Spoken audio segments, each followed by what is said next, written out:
त्यांना निर्णय घ्यायचा अधिकार नाही आहे, पण जे जनप्रतिनिधी आहेत ना त्यांना लोकांनी ज्या ज्या हाऊसमध्ये पाठवलेलं आहे. आता पहा, पंचायत समिती मेंबर पंचायत समितीमध्ये जातो, एक सभागृह आहे, तो जिल्हा परिषद सदस्य हा जिल्हा परिषद जातो आणि आमदार हा विधानसभेत जातो, खासदार पार्लमेंटमध्ये जातो.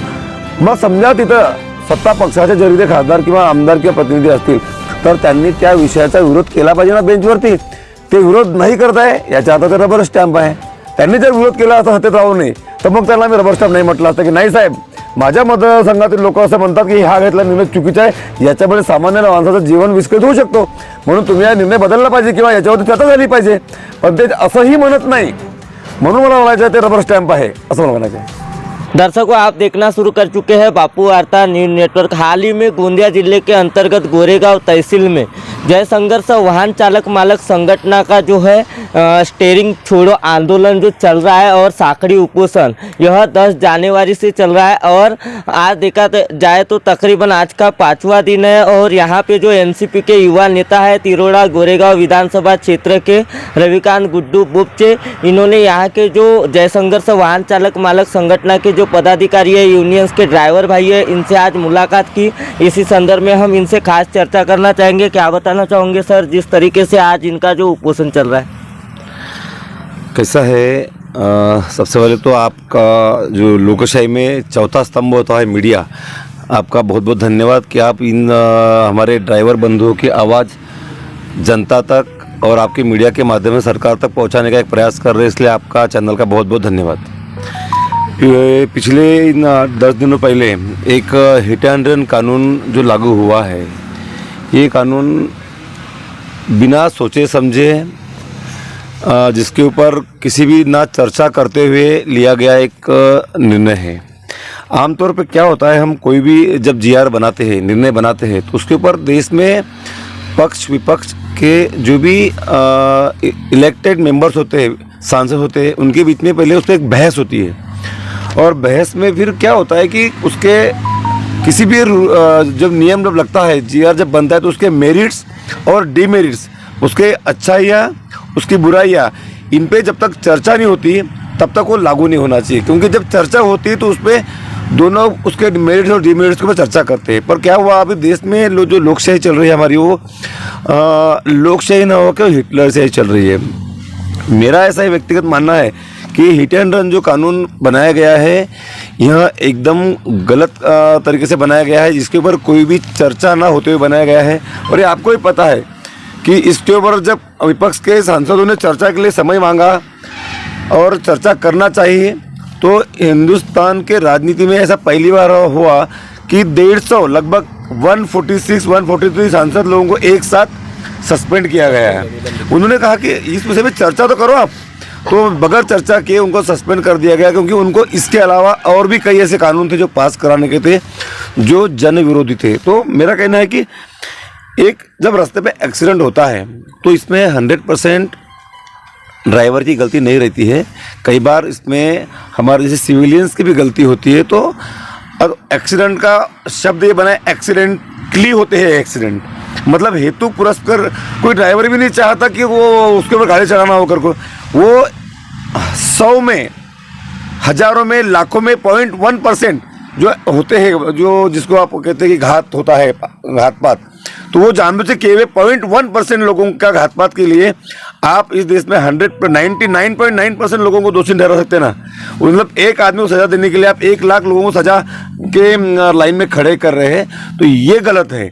तो इसलिए इस हिट एंड रन कानून को सरकार ने सबसे पहले तो रद्द करना चाहिए, क्योंकि अभी भले ही वो ये दिखा रहे पार्लियामेंट में कि हमने वो कानून बनाया नहीं है, वो कानून बन गया है। आपकी सभी जानकारी के लिए बता दूं मैं कि वो पार्लियामेंट में कानून पास हो चुका है। लेकिन जब इस पार्टी को एहसास हुआ इस बात का कि इस देश में 1 करोड़ के आसपास ड्राइवर है, अगर एक दिन इस ड्राइवर ने अगर फैसला लिया कि हमको बंद करना है, अभी तो उन्होंने एक अपनी झलक दिखाई थी बीच में, अगर वो झलक थी, अगर वो ट्रेलर था, अगर जिस दिन ड्राइवर अपनी पूरी पिक्चर दिखाएंगे ना, पूरा देश सड़क पे आ जाएगा, रुक जाएगा, खाना पीने का साधन सामग्री ये वो सब कुछ, मतलब देश का जो नस है जिससे खून बहता है देश का, पूरा खून मतलब रक्त नहीं, एक जो शरीर में जैसा रक्त बहता है वैसे देश की जो लाइफ लाइन होती है वो पूरी तरह से ख़त्म हो जाएगी और देश रुक जाएगा। और यही डर विपक्ष सत्ता पार्टी को लगा कि अपन ऐसा करेंगे तो अपन आने वाले टाइम पे चुनाव है, मतलब ये हर बात को चुनाव के नज़र से देखते हैं। और चुनाव होने के कारण इनको अभी कुछ दिन के लिए शिथिलता दी इन्होंने, और इस निर्णय को हमने अभी रोक दिया, ऐसा लोगों को गुमराह कर रहे हैं। तो ये कुल मिला के ये निर्णय शासन ने वापस लेना चाहिए, ऐसा मुझे लगता है। दूसरा, हमारे ड्राइवर भाइयों का एक कहना है कि ड्राइवर लोगों का आर्थिक विकास महामंडल तैयार किया जाए, जिसके वजह से क्या होगा कि कल को अगर एक्सीडेंट होता है तो गलती जिसकी भी हो, लेकिन जो जख्मी होता है उसको कुछ आर्थिक सहायता उसमें प्रदान की जाए। इस तरह का भी नियम कुछ इन लोगों की मांगनी है। एक पहले स्वर्गीय बाला साहब ठाकरे राष्ट्रीय अपघात बीमा योजना थी, वो अभी अच्छे शक्ति से लागू हो नहीं रही है, तो वो शक्ति से लागू होना चाहिए, ऐसा भी इन लोगों का मांगनी है। उसके ऊपर सरकार ने ध्यान देना चाहिए। पर आपके चैनल के माध्यम से मैं एक बात कहूँ कि आपको ये सिर्फ विषय हिटानर का नहीं है, देश की जनता को इसकी पार्श्वभूमि समझना पड़ेगा कि ये सिर्फ कानून नहीं बदला जा रहा है, इसके पीछे के जो हिस्ट्री है इसको समझना पड़ेगा। आप ये गत 4 सालों से आप देखेंगे देश में अनेक नए नए कानून बने हैं। ये बोलते हैं लोक हित के लिए है, पर लोग कहते हैं कि हमारा इसमें नुकसान है।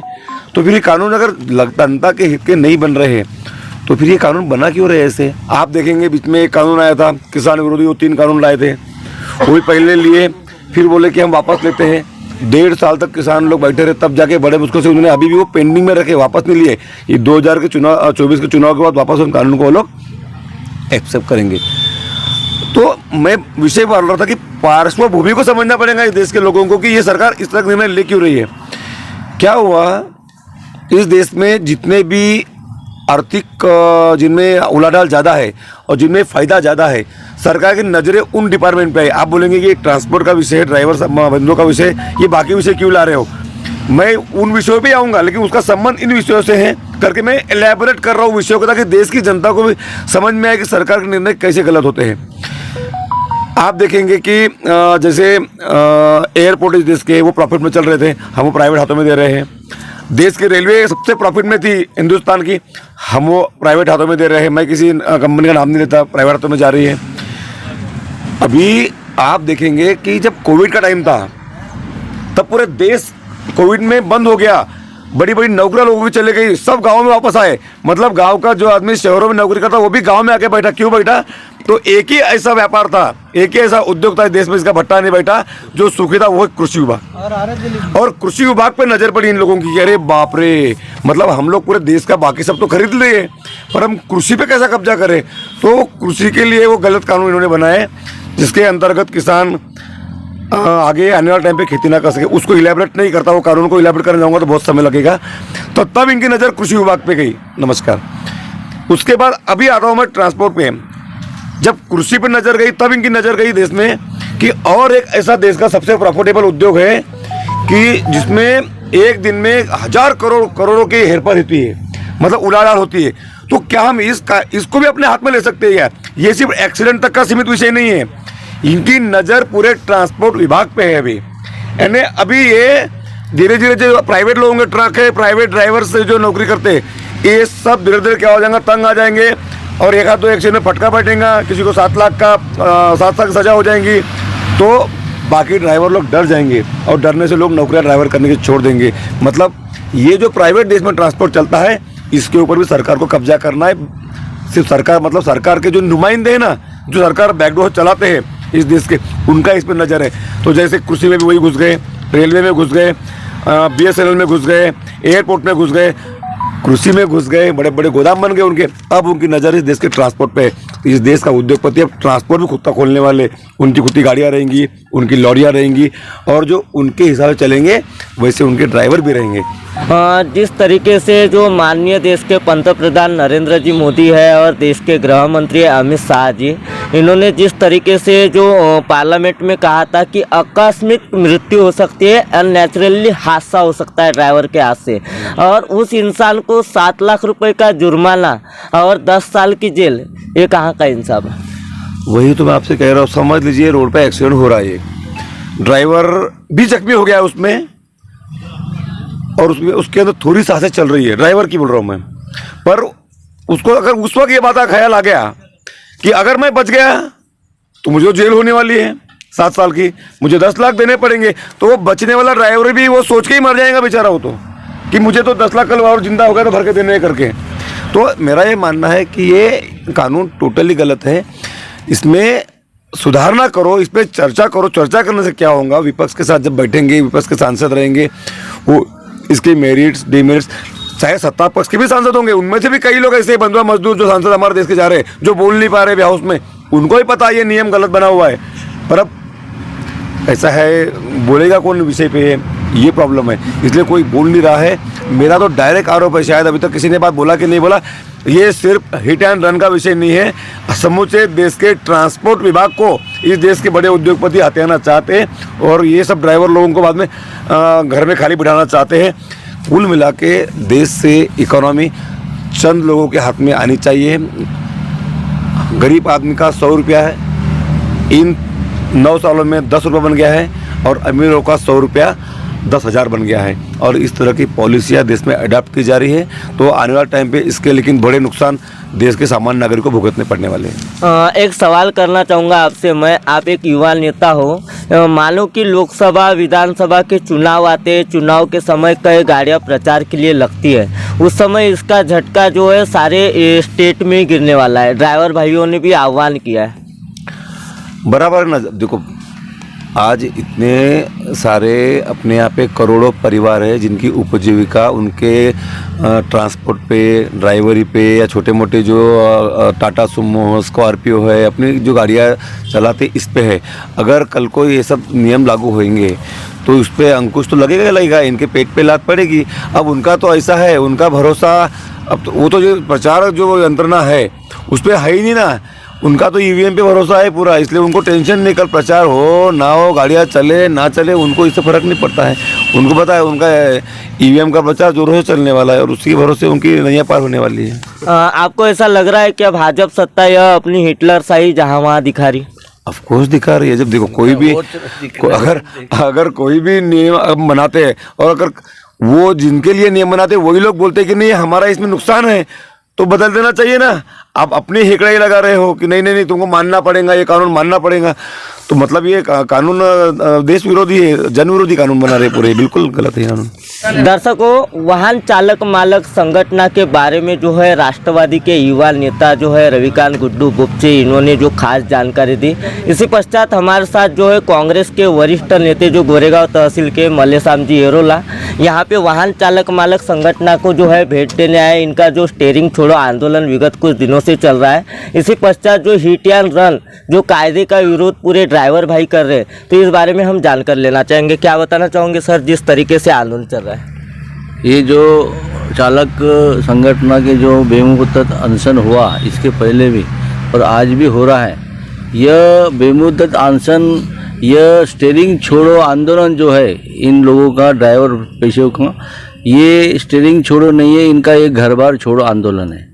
क्योंकि कैसा है, ये जो कानून, नया कानून जो संसद से इन लोगों ने पारित किया है, एक्चुअली लोकशाही में जो भी कानून बनते हैं वो कानून संसद में चर्चा करके, सभी संसद में और बहुमत से चर्चा करके पास किया जाता है। लेकिन ये 9 साल की नरेंद्र मोदी की सरकार ने यहाँ आज तक जो भी कानून लागू करती है वो बगैर चर्चा के सिर्फ थोपी जाती है, हिटलरशाही के हिसाब से। पिछले बार भी किसान आंदोलन वक्त में भी किसान कानून बनाया और उसको वापस लिया गया। उसी तरह बगैर चर्चा करके ये कानून लोकशाही के ऊपर, हिंदुस्तान के ऊपर ये सरकार थोपना चाहती है और सिर्फ अपने 2 लोगों के फायदे के लिए ये कानून बनाना चाहती है। और वो 2 लोगों को बढ़ाने के लिए ही ये मोदी सरकार पूरा अपना लक्ष्य की ये पूरे लोकशाही पे, हिंदुस्तान पे।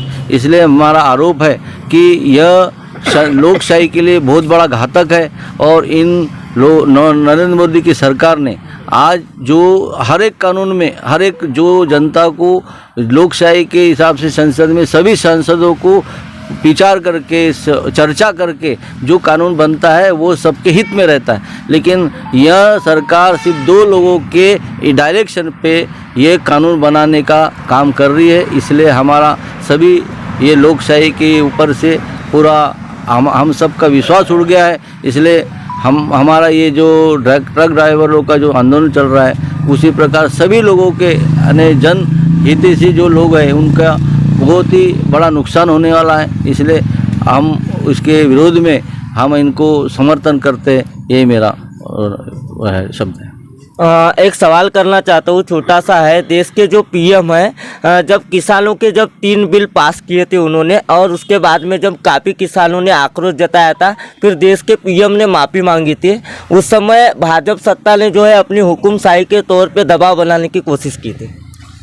वो तो उनका काम ही है ना, दबाव करने का काम है। और इनका जो भी माफ़ी में मांगते, परंतु माफ़ी मांगने के बाद भी वो अभी भी एमएसपी का मुद्दा जैसे कि वैसे पेंडिंग पड़ा है। ये धोखेबाज सरकार है, जुमलेबाज है और झूठेबाज है। इन लोग अभी भी ये जो हड़तालों को फिर से आश्वासन देंगे और इनको माफ़ी मांगेंगे और फिर से वो जैसे कि वैसा, वो अभी भी एमएसपी का मुद्दा किसानों का जैसे कि वैसे रखा गया है। लेकिन इन लोगों ने पीछे लेने के बाद भी अभी भी उन लोगों ने अब इसके ऊपर में एमएसपी का लागू नहीं किया है। उसी प्रकार ये जो भी वादे करेंगे ये सब जुमलेबाज रहेगा और उसमें हमारे को उसके ऊपर विश्वास नहीं है।